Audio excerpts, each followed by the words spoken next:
Hello दर्शकों, कैसे हो?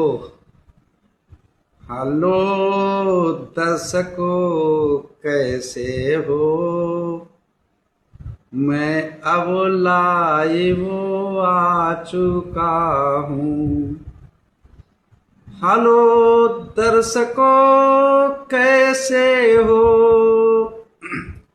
मैं अब लाइव आ चुका हूँ।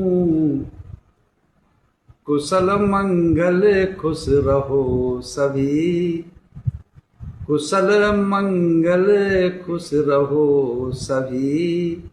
मैं यही भावना करता हूँ। कुशल मंगल खुश रहो सभी, मैं यही भावना करता हूँ। फॉलो सब्सक्राइब करो न करो, फॉलो सब्सक्राइब करो न करो, ये तो आपकी मर्जी है। पर ध्यान लगा कर सुनते रहो, पर ध्यान लगा कर सुनते रहो। बस यही हमारी अर्जी है, पर ध्यान लगा कर सुनते रहो। बस यही हमारी अर्जी है।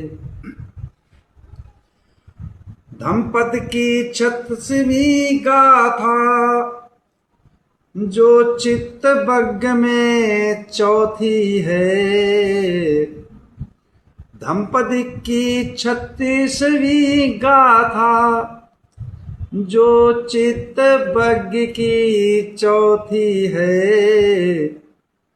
कर लिया मन अपने वश में, कर लो मन को अपने वश में, तो समझो मोक्ष की प्राप्ति है। कर लिया मन को अपने वश में, तो समझो मोक्ष की प्राप्ति है। ये जैसा कि हम लोगों के धम्पद का गाथाओं का पाठ चल रहा है, तो 36वीं गाथा है। अर्थ आप लोग समझते ना, निकालते रहना। मैंने पद्य में बोल दिया है, गद्य में नहीं वो समझा सकता हूँ, टाइम बहुत ज़्यादा हो जाएगा। तो आगे चलते हैं। ऐसा सुना है हमने तथागत, ऐसा सुना है हमने तथागत, श्रावस्ती नगर में थे, और अनाथ पिंडक द्वारा बनाए हुए जेतवना राम में बिहरते थे। श्रावस्ती में ही एक धनवान श्रेष्ठी रहता था। धन धान्य की कोई कमी न थी, पर मन में शांति चाहता था। धन धान्य की कोई कमी ना थी, पर मन में शांति चाहता था। चारिका के लिए एक भिक्षु आया, चारिका के लिए एक भिक्षु आया, तो श्रेष्ठी उनसे पूछता है, वो श्रेष्ठी उनसे पूछता है, मन मेरे में शांति मिले और मोक्ष कैसे मिल सकता है। मन मेरे में शांति मिले और मोक्ष कैसे मिल सकता है। भंते बोले शांति चाहिए तो धन के 3 भाग कर लो। भंते बोले शांति चाहिए तो धन के 3 भाग कर लो। 1 भाग से व्यापार करो और 1 से घर की खर्च रख लो।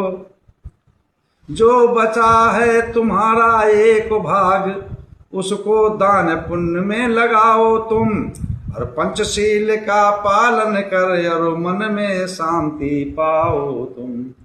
पंचशील का पालन कर और मन में शांति पाओ तुम। तो हेलो दोस्तों, चलते हैं इन बातों को समझने के लिए। जैसा कि ऐसा मैंने सुना, मैंने कहा था, हम समझा, एवं मैं सुतंग एकं समयं भगवा सावथियं विहरति जेत बने अनाथ पिंड कस्य आरामे। ऐसा मैंने सुना, एक समय तथागत सम्यक संबुद्ध श्रावस्ती नगर के जो अनाथ पिंड द्वारा बनवाए हुए, श्रेष्ठी द्वारा बनवाए हुए जेतवनाराम में विहर रहे थे, वर्षावास कर रहे थे। उस समय की घटना है। उसी नगर में एक धनाढ़ सेठ और रहता था, जिसकी इकलौती औलाद थी, जिसका नाम था उत्कंठित। और जो है उत्कंठित जो है अकेली अपने माँ बाप की औलाद थी, धन संपत्ति की कमी थी नहीं, लेकिन मन में उसके शांति नहीं मिलती है।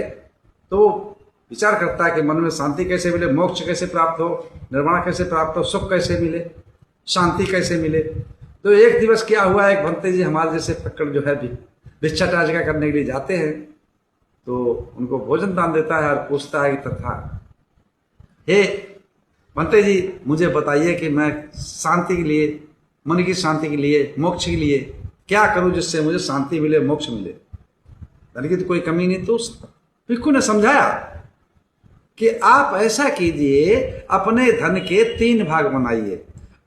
एक भाग से आप व्यापार करिए, दूसरा भाग अपने घर के खर्च के लिए रखिए, आपत्ति विपत्ति के लिए रखिए, हरी बीमारी के लिए रखिए, तीसरा भाग आप पुण्य कार्य में लगाइए, शुभ कार्यों में लगाइए, दान करिए, पुण्य कार्यों में लगाइए, धर्म कार्यों में लगाइए, धर्म के कार्य में।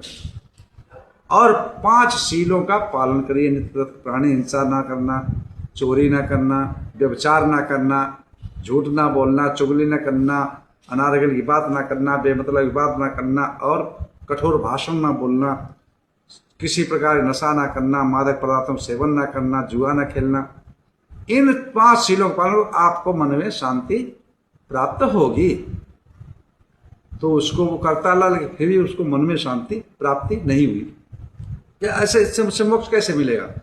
तो भंते जी दूसरे दिवस जब मिले, दूसरी बार जब मिले, तो वो कहता है कि हे भंते, मुझे इसके आगे और बताइए। तो भंते जी बताते हैं अष्टशील का पालन करो। अष्टशीलों का पालन करता है भंते जी, और बताइए कि इसके आगे तो फिर जो है सामने जीवन जियो। तो वो घरवार छोड़ करके, गृहस्थी छोड़ करके और श्रवण संघ में सम्मिलित हो जाता है, भिक्षु बन जाता है, भिक्षु नहीं सामने बन जाता है, 10 शीलों का पालन करता है। उसके बाद में जब उसको उपसंपदा होते हैं, 227 सिद्ध मिलते हैं उनका पालन करने के लिए। अब उसको जब मन में ए भाई, कहाँ 5 थे, फिर 8 हुए, फिर 10 हुए, और 227 शीलों का पालन करना। अब मन में ये विचार, अरे ऐसी शांति से क्या फायदा, ऐसे मोक्ष से क्या फायदा है, ऐसी मुक्ति से क्या फायदा। ये बताओ कि चलने में भी कंट्रोल, बोलने में भी कंट्रोल, खाने में भी कंट्रोल, किसी घर जाने में भी कंट्रोल, कैसे जाना, कैसे उठना, कैसे बैठना, कैसे बोलना, कैसे चलना है, कैसे सोना, हर जगह पे रोक लगा रखी, इस प्रकार से करना, इस प्रकार। अरे भैया, मेरे बस की बात नहीं है।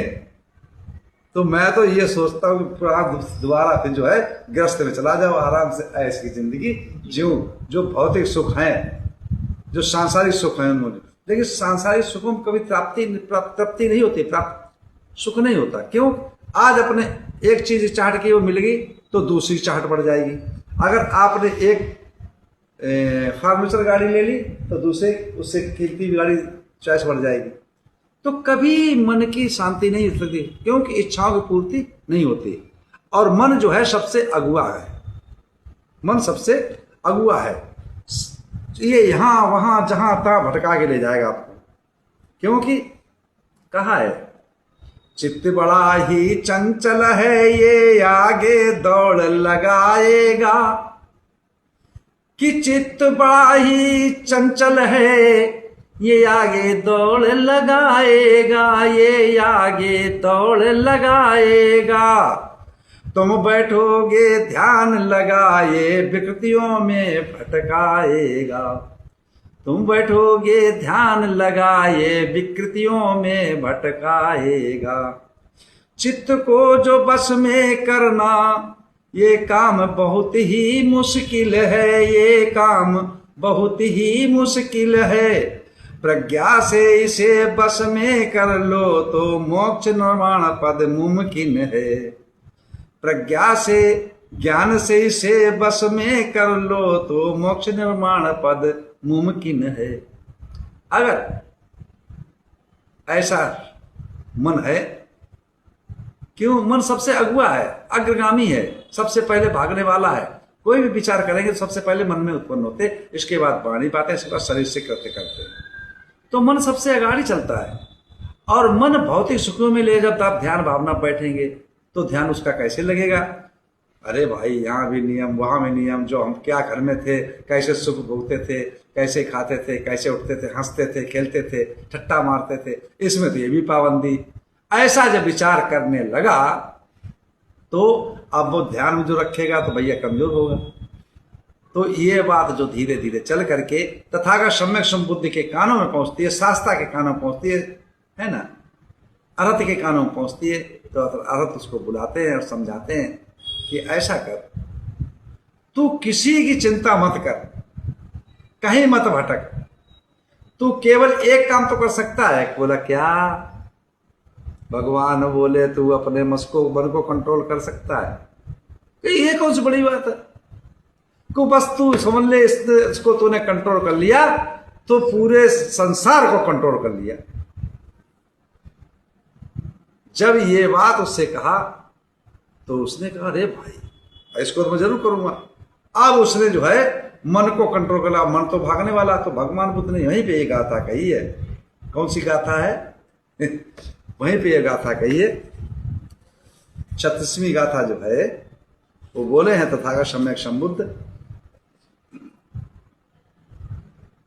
सुदद्दस्सं सुने पुन्नं यथ काम निपातिनं चित्तं रखेत मेधावी चित्तं गुत्तं सुखावयं। जो अपने चित्त को, मन को वश में कर लेता है, जो समझदार व्यक्ति, ज्ञानवान व्यक्ति, प्रज्ञावान व्यक्ति, वीरवान अपने मन को वश में कर लेता है तो वो पूरे संसार को वश में कर लेता है। तो मन को वश में कर, ये बहुत चंचल है, बहुत चपल है, आगे भागने वाला है, इसका कंट्रोल कर। इसका दमन करने के लिए सबसे पहले सीढ़ी का पहला पायदान जो है वो है शील। उसके बाद जब शील प्रपक होंगे तो समाधिष्ट हो सकते हो, और समाधिष्ट हो जाओगे तो आपको प्रज्ञा अनुभूतियों से जागृत होगी,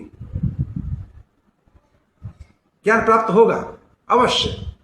तो इस प्रकार जब उसको अपने समझाया है तथागत सम्यक संबुद्ध ने, तो उसके समझ में आ गया। उसने सांसारिक भौतिक सुखों छोड़ करके जब देखता, ध्यान बैठता, सभी जितनी सांसारिक वस्तुएं हैं सभी अनित्य है, कोई टिकाऊ नहीं है। जब कोई टिकाऊ नहीं है, एक इच्छा खत्म नहीं कर पाए, दूसरी इच्छा तैयार, दूसरी खत्म नहीं, तीसरी तैयार, तीसरी नहीं खत्म, चौथी तैयार। तो इच्छाओं की तरफ जब मन में शांति हो जाती है, मन को शांति कब मिलेगी? जब हम इस पर कंट्रोल कर लेंगे। तो जब उसने का मन पे कंट्रोल किया, अपनी बॉडी का निरीक्षण किया, जितनी चार वस्तुएं जो संसार, पूरा संसार चार वस्तुओं से बना हुआ है, चार महाभूतों से, अग्नि, वायु, जल, पृथ्वी, तो इनसे जो बना हुआ यही हमारा शरीर भी इन्हीं से बना हुआ। तो जितनी संसार में वस्तुएं वो हमारे अंदर भी है, तो क्यों ना हम इसी अंदर खोजें। उन्हीं से अनुभूति करके भगवान बुद्ध ने अपना ज्ञान अर्जन किया। तो उसने उसी चीज को क्षण क्षण परिवर्तन हो रहा है। हमारा शरीर अपना नहीं है, ये क्षण क्षण परिवर्तन, यह अनित्य है, ये विनाशमान है। तो संसार में किसके लिए हम भौतिक सुखियों को भागते हैं? भाई जो हमारे साथ नहीं रहनी है। हमें आज हमने अगर रसगुल्ले खा लिए, कल फिर चौथा और मिले, कल नहीं मिले फिर दुख। तो ये दुख संसार में है, दुखमय संसार है। तो इनसे तृप्ति नहीं होती जब तक हम मन को अपना शांत नहीं करेंगे, मन को वश में नहीं करेंगे, कंट्रोल नहीं करेंगे, तो हम अपनी ध्यान भावना कदापि कभी भी नहीं कर सकते। इसी के साथ मैं अपनी वाणी विराम देता हूं। आप सब लोग मंगल हो, कल्याण हो, सुखी जीवन हो, निरोगी काया हो, दुख दूर हो जाए, सुख से वास करो, हमेशा प्रसन्नचित्त रहो। आप सब लोग मंगल हो, मंगल हो, मंगल हो, मंगल।